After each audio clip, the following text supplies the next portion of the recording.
Phil, thank you for taking some time to talk with us today. Absolutely. Thank you for having me. Let's start with the basic question. Why are you running to be the next mayor of Austin?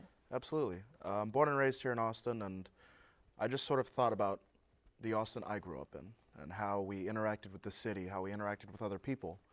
And in the past 3 or 4 years, I've realized that a lot of that has disappeared, whether it be small businesses, my neighbors having to move outward, or just interactions with the city government. When we had the freeze 2 years ago, we saw politicians flee to warmer weather, leaving us to struggle. Left people like me having to drive my truck left and right, helping people to get food, supplies, or at least get to electricity or water. And then during COVID, a lot of people couldn't work, couldn't earn the money that they needed to pay rent or do the things that they needed to do. While, Steve Adler decided to take a nice wedding to Cancun, which left me feeling betrayed, which I bet a lot of other Austinites felt. And when these things happened, I realized that this is a time for new faces, for new people. And if the people who are in office today aren't going to do the right thing, we need to show them that there are people who will. And I think I will. I think I can. And I think I should. So that's why I'm sitting here today. We're just going to get the elephant in the room out of there. You're Absolutely. young. I You're am. a student at the University of Texas. Best school in the world, by the way. What makes you think you're qualified for this job? Some folks would say, shouldn't you be focused on school right now? Shouldn't you wait a little bit? Absolutely. I simply just want to flesh out the resume. First off, I'm a born and raised Austinite. I've seen how this city has changed throughout my entire life. So I think I'm more qualified than someone who's moved here 5, 6 years ago. From that, I'm a government student. This is all I study. This is all I learn. I'm knee deep in city code all day, every day. The Texas Capital internship allows me to see how the state interacts with the city every single day. I'm able to talk to constituents both inside Austin and outside of Austin, and allows me to keep track. Also, I go to city hall meetings consistently. If you talk to the other candidates, I guarantee you they've only been to a few in the past couple of years because they're so busy campaigning.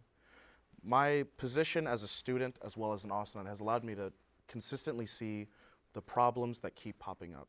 However, with my student background, with my capital internship, I'm also able to recognize the solutions that this town needs, rather than sitting from a desk or a lofty penthouse, watching down and saying I sympathize with people.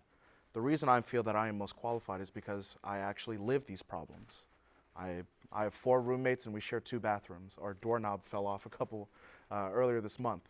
And it's small things like that where you know that these out-of-touch millionaires aren't facing these issues. And they want to solve it, but not live in it, which is just ridiculous. So you say they want to solve it but not live in it. What do you mean? It's that thing where you have millionaires coming down saying that I stand with you, I understand your pain, but they haven't lived that pain. They just haven't. And it's very hard to rely and trust someone who... You mean the candidates that you're running against now? Yes, or other politicians. Who we should note are older. Absolutely. And all had, Celia Israel did not come from money. Right. Kurt Watson is also someone who Right. worked to get to where he is. So are you saying they're out of touch now because they've had that lived experience? Well, really, it's not just the people who sit on the mayor candidacy. It comes down to city council, too. 2 out of 10 of them are renters, or only 2 of them are renters, and the rest are homeowners, despite having almost 50-50 split here in the city. So you just don't have that representation anymore. It's just not there. And you're right that they do have that lived experience, but it's not recent. It isn't. And I do enjoy the other candidates. I do enjoy what they have to bring to the table, but what they have to offer, I feel, isn't what this city needs no longer. Let's talk about housing, right? Yes. That's perhaps one of, if not the biggest issue for folks in Austin that just drives the city, drives the affordability crisis that the city has. What would you like to see done in terms of housing in Austin? The 2 biggest things that this city needs to do is, first, we have to look at that development code. Set in 1984, it's almost 40 years old, and this basically comes to a bigger problem. Austin needs to build a system, or at least a method of consistently updating city codes. We shouldn't allow this thing to happen to where we have 40-year-old city laws or tax laws or whatever it is be sitting in our code. We need to have 10-year, or updates every 10 years, updates every 20 years to make sure that we're meeting these policies. Back in 1984, our population was probably less than 25% of what it is now. and it caters to urban sprawl and single-family housing. We need to update that now so that we can get more houses onto the market as soon as possible. However, that's very temporary because that is just changing a small thing and still allows the private sector to control prices, and demand is just way out of control. The next thing that the city needs to do is look at what resources we have. A big resource that Austin has is property wealth. A lot of either empty lots or buildings that have no longer serve a purpose or have outlived their purpose. We need to be taking these useless lots and turning them into affordable housing. And I'm not saying low cost or low income housing, just affordable housing. If we're able to use these to provide houses to AISD teachers, to police officers, or to basic families who need housing to live in this city and provide it at a cheaper rate, then we can force prices to be driven down in the private sector. Because if you have an option of a $600 house or pay $1,800 rent, those private apartments aren't going to last that long unless they drive their prices down. I want to talk about something you said. The first point was the code, Yes. right? The land development code, Right. which most people would agree has some issues. Mm. In fact, has so many issues that the city launched a very expensive, very time-consuming project, Code Next. Yes. When it came time for Code Next to be put into place, we know that didn't happen. Right. That total rewrite, when you say it needs to be updated every 10 years, is that something, are you talking rewrites every 10 years? Are you talking we just need to make some tweaks every 10 years? Because we've seen what trying to do a rewrite, where that has landed us. Well, basically when I say about that every 10 years, it's whatever is necessary. So whether it be tweaks, whether it just be a verification that it's still working. Because maybe in 10 years, like say if we rewrote something, and 10 years later it still works freaking amazing, great. Don't touch it, but at least we looked at it to make sure. It's small things like that. And when it comes to Code Next, the reason Code Next failed is because, you're right, it was an entire rewrite with basically starting from scratch, and there was also very little transparency. There was also, we ignored some state laws, some region laws, some local laws, and it just caused a huge conflict between the people of Austin and the city government. When it comes to rewriting or amending or changing the code, there needs to be a lot more transparency, especially with development code. And one of the things that we can start doing is, rather than trying to rewrite the entire thing, we can tackle small things that we can do on a dime. Whether it be small changes into the downtown area, different density levels, or whether it be a neighborhood that's willing to comply or change their strategies. If we have small things that we can move on, just do them now so we can at least get a foot or the ball rolling, getting our first step into the door. Because if these projects succeed, then we can have better training, better experiences, and hopefully better results in other parts of the city if we continue those processes. Let's talk about the affordable housing bond that's up on the ballot this year, $350 million. Do you support this bond? I do, absolutely. I think just because it shows the first step of the city of Austin putting money towards the people rather than away from it. For example, the one thing that makes me the most mad is the raise that the city council got for themselves, a 40% raise that they voted on in around 90 seconds. And, it's, what'd you say, $350 million? And this new wage increase is only $350,000, which doesn't seem like a lot, but I think it just comes down to principle. You have a lot of people in this city that are just suffering and they can barely make ends meet, and they just gave themselves a huge 40% raise despite already having cost of living increases every year. So with this bond, it shows that the city of Austin is now taking its first steps towards the people of Austin rather than themselves. Well, but it's not the first affordable housing bond. It is not, but it's showing that we are pushing in the right direction, because let's be honest, the city of Austin has come up with the idea of, like, if we don't build anything or if we don't do anything, then people will stop coming here, which we've realized has failed. It just has. So even if this isn't the first attempt, as long as we're consistently trying to move this ball, I'm all for it. So let's talk about these bonds. So we've got the $350 million bond. When you add in the AISD bond, when you add in the ACC bond, now we're talking about $3 billion. Right. And when you say, folks are hurting, we're dealing with, a strained economy, record inflation. Is now a good time to ask people for more money? What it really comes down to is what that $3 billion is going towards. And you're right, it is a lot of money, but I'd rather that $3 billion go to that rather than $10 billion going into Project Connect. And then they say $10 billion now, but that'll turn into $20 billion. And if you look at Project Connect, it doesn't serve every district, it doesn't serve every neighborhood, and it serves a very limited purpose and destroys half our city and parts of the city, which I very much admire. But if you look at the bonds, the AISD bond, if you look at the affordable housing bond, they serve people much better than what you have with the Project Connect bond, or Project Connect. And if you're willing to switch those funds over or do that, I'm all for it. But the reason that I approve those $3 billion is because I truly believe that those bonds and those dollars actually will make a difference for the people of Austin, rather than an airport extension that might cost too much, or an expansion of I-35 that will outlive its purpose within 10 years that it's finished, and a train system that goes through limestone that has no legitimate purpose. So, right, inflation sucks and we shouldn't be asking for more money, but these are the steps that we need to take to help people deal with these cost of living issues, with Austin Energy asking for more money. Because if we aren't willing to take these steps, but we're willing to take Project Connect, we're willing to expand I-35, then I feel like we've lost the purpose of what the city is supposed to be doing. So let's talk a bit about Transportation Project Connect. You've clearly told us how you feel about the issue, but voters approved it. Voters approved, this project. Yes. We know the price tag now is going to be more than what voters approved, but what would you do as mayor to try to ensure that voters do get what they voted for? For me, I've been calling for a reevaluation of Project Connect, even if it comes from scratch, because I guarantee you the estimates that they've given out with $10 billion is way lower than what it'll turn into. So people, we've had an election. Go for it. Yeah, go for it. They voted. Yes. They said yes, do it, and you say we should go back and redo the election? If that's what it takes, because, like I've said well, earlier. I'm asking you, what does it take? What would you want to see? Re-election would be perfect for me. If we want to go back to the Austin voters and be like, hey, it's now $10 billion. Are you happy with this? And if they say no, great. If they still are, then go for it. But I would highly doubt that the people of Austin would vote yes again for Project Connect, especially with what we've learned that it comes to cost of. It destroys small businesses like Dirty Martin's, Spider House, Halal Bros on Guadalupe. It tries to dig under the lake with limestone, which would cost us way too much, rather than taking Cap Metro and giving it a better system, or redeveloping lanes for buses that would cost us infinitely less.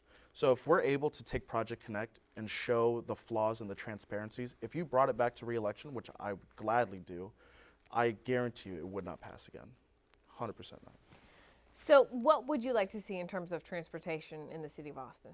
So the first step that the city needs to do is look at Capital Metro. I've talked to a lot of professionals and a lot of experts, and they consistently say that Cap Metro is one of the worst ran public transportation systems in the world, which is very upsetting. They've talked about how it serves a lot of people, but it costs way too much for very little results. And like I've said before, it needs to be reevaluated, looking at how we can dedicate more lanes to bus-only lanes, or taking highways and doing the exact same thing, or giving at least prioritization to where we can turn a 3-hour bus ride into 15 minutes. When I go home from UT back down south, if I don't have my car, if I miss the bus, I will not get home until past 8 o'clock. And then I'll probably have to walk 3 or 4 miles after that. And then some of those don't even service the people who actually don't have access to cars, the low-income families, like East Austin. So when you have issues like that, where we have a system that doesn't service the people who need it, who cost way too much to operate, and could easily be fixed if we went through different flaws, I don't understand why we don't do it. And that's a very temporary thing. And that's why I love the idea of Project Connect, where it gives us more public transportation options, but it's the way that the system is designed that is awful. So if we take that system and we're able to redesign it, make it better for more districts, because we had a forum with University Democrats, and so many of those district representatives or district candidates showed up and they said, Project Connect doesn't help my district. Why are we voting for it? I want it in my district. I have a lot of people who've asked me for it. So when you have these people who are desperate for it and we're not catering to them, then we show that it's pointless. So when it comes to public transportation, we have to look at what we're doing wrong, fix that first, and then take Project Connect to a much easier and cheaper level that can service everyone better. I want to talk about affordability. You've talked a bit about housing, a bit about some of the things you want to see regarding transportation, specifically with Capital Metro. Do you think those two things alone, those ideas that you have, would be enough to move the needle on affordability, or what else is it that we need to be doing as a city that you would do if you're elected mayor? I think it would help. because when you allow for public transportation to become more accessible, then it allows families to not rely on cars. It doesn't allow them to rely on living closer or living in different areas. So they can find places that they may be able to afford better and still have access to commutes. So if they work downtown, they can live in East Austin, they can live in South Austin, North Austin, West Austin. They don't have to worry about how they're going to get to work. And when you get rid of these different vices and these different dependencies to just get to work, you cut so much expense out of it. But also, when you have the affordability or allow people to live in this city, then you have more people paying into our tax system. Thus, homeowners can pay less property tax because instead of 5 or 6 people paying in, you have 10 to 20 more people paying into the system, being able to provide more money to our services. And let's be honest, the amount of tax that the city of Austin collects is ridiculous. There is no way that we are taking all that money and spending it dollar for dollar effectively. So it really just comes down to how we operate as a city. Because if we look at everything, I guarantee you we can find hundreds and thousands of dollars that are just misspent or that can be changed to be much more cost effective. So if we change affordability, get more people in the city of Austin, and provide more public transportation, that needle is going to move very quickly. Let's talk about homelessness. So the city, the county, the private sector, they held their first homeless summit in 2020. They made a commitment. They said we're going to house 3,000 unsheltered people in 3 years. Here we are towards the end of 2022. We're not close. Correct. Is that a commitment that needs to be followed through on? And then how do you do that? And what do you do about homelessness? Yeah. I mean, we should stick with the commitment to the homeless population, but not with what we just did. The reason I didn't like the 3 years, 3,000 beds is because it follows the same mistake that Austin always does, and it's being the shining star, the leader, the city on a hill, to where Austin consistently wants to be the one to do it themselves, to accomplish the task itself. And that's where we always fail. Here in Travis County, we have thousands of different nonprofit organizations, many of which cater to the homeless population. A lot of them have already serviced to a lot of the homeless population here in Austin and have done it without a single dime from the city. With that in mind, imagine what they could do with Austin money. Fortunately, Austin qualifies for the ARP fund, American Rescue Plan Fund, and it's basically a free $11.4 million that our taxpayers don't have to pay into. But rather than giving that to the nonprofit organizations who have the boots on the ground, have done the research, have the experts, and have already shown that they can do it, we want to take that money for ourselves and spend it how we like because we think we can do it better, which we can't. There are hundreds of experts here in Austin that have already done the system well. So if we were able to give them the money, they would be able to accomplish what we can accomplish for $1. They could probably do the same thing with 50 cents, 30 cents, 25 cents. We need to stop acting as the leaders of this county and start relying on the people around us because they've been fending for themselves for years already. So why do we need to consistently be that image when we can easily rely on what's already built? Expert after expert says the true threat to our future as a country worldwide is climate. Mm-hmm. We're dealing with climate crisis. We saw the heat that we're still dealing with, the extreme cold winter storms. And obviously water, a big concern, especially for folks here in Austin. Obviously there's things that have to happen on the federal level, on the state level, but on the city level. What would you be doing in terms of protecting the environment, environmental changes, and particularly preserving our water if you become mayor? Absolutely. Kirk Watson, when he was back when he was mayor, he set up a great deal for the city of Austin, being able to guarantee access to water, working up the river with different organizations in different cities. During this day, we need to do the exact same thing. Back then, it was guaranteed for 100 years, I think is what the number they gave out to. But climate change moves fast, and it's very unpredictable. So getting another deal like that onto the table is necessary for the people of Austin, especially with how everything's going, especially how hot it gets. I know, I got a cup of water when I got here, and I'm very thankful for it. And so we need to make sure that we have access to that down the line, even if we've already have a number of, it's 100 years from now. We don't know that. You just never know what's going to happen. There could be wildfires, there could be droughts. You just never know. And then from there, when it comes to just overall climate change, we need to work on making sure that our city is both has plenty of green spaces, but as well trying to reduce the amount of heat that we attract. Down in LA, they have started a new project of trying to paint our roads white or making buildings of brighter colors to help reflect light away from the city, sunlight from the city to reduce heat within. And then those green spaces with the trees helps a lot with carbon dioxide and also brings the temperatures way, way down.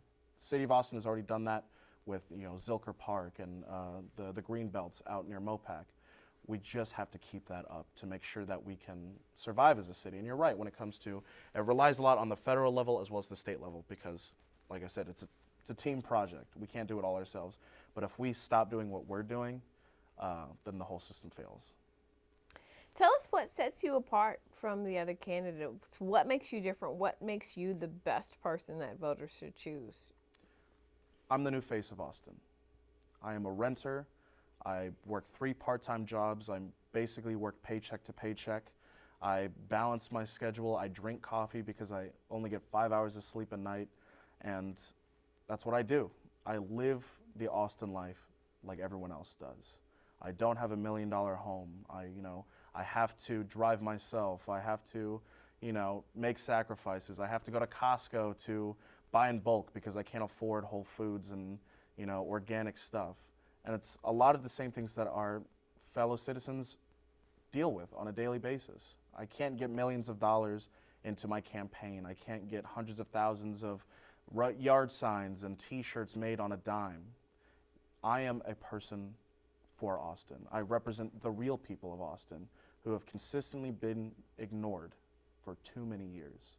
During the freeze, during COVID, during drought, I've had to face these problems at my house with my family, while our politicians decide to take vacations to colder weather or warmer weather, whatever suits them best, as long as they're not in Austin's heat or as long as they're not in Austin's snow. I've been here for every single thing, for every rainstorm, for every flood, for every snowstorm, for every drought. I have not gone anywhere, and that's what we need from our politicians. Someone who stands with us rather than standing from the sidelines saying, you got this on your own. That is why I feel that I am the best person for this seat, for this office, on this ballot.